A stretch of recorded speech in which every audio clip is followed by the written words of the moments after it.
Creo que sin ellos no podríamos medianamente subsistir.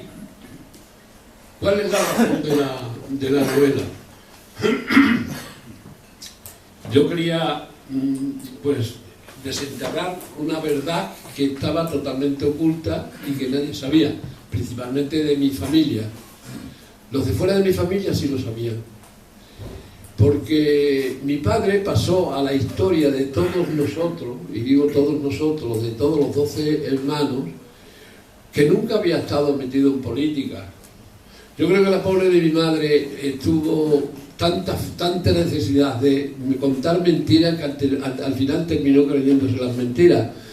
Y claro, yo hablaba mucho con ella porque me gustaba mucho desde que era chico. Me acuerdo cuando me ponía malo, que llaman la caja, esa caja negra de todas las casas tienen de fotografías y empiezas a verla.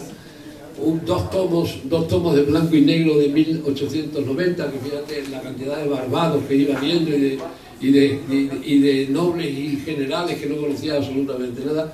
Y mi madre me contaba las historias, pero no solamente aquellas historias de lo que salían en aquellas fotografías y en aquello. Y poco a poco le fui sacando cosas y me empezó a contar y a contar y a contar. Y cuando ya soy mayor, termino la carrera, estoy trabajando en la Diputación, y un día le oí decir, no querían a uno, pero ya tienen a 6 en la Diputación, porque a él pierde la carrera por las circunstancias políticas, pero éramos 6 hermanos los que habíamos entrado a la Diputación por oposición, así que estaba tremendamente contenta.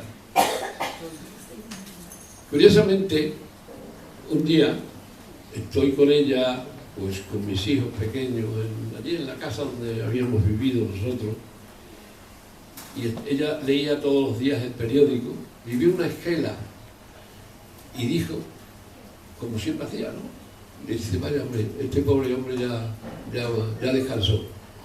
Y se me ocurrió preguntarle, digo, ¿quién es? Dice, este es, y me cuenta, es que este es un señor, dice, este es uno de los hombres que más ha hecho llorar a tu padre.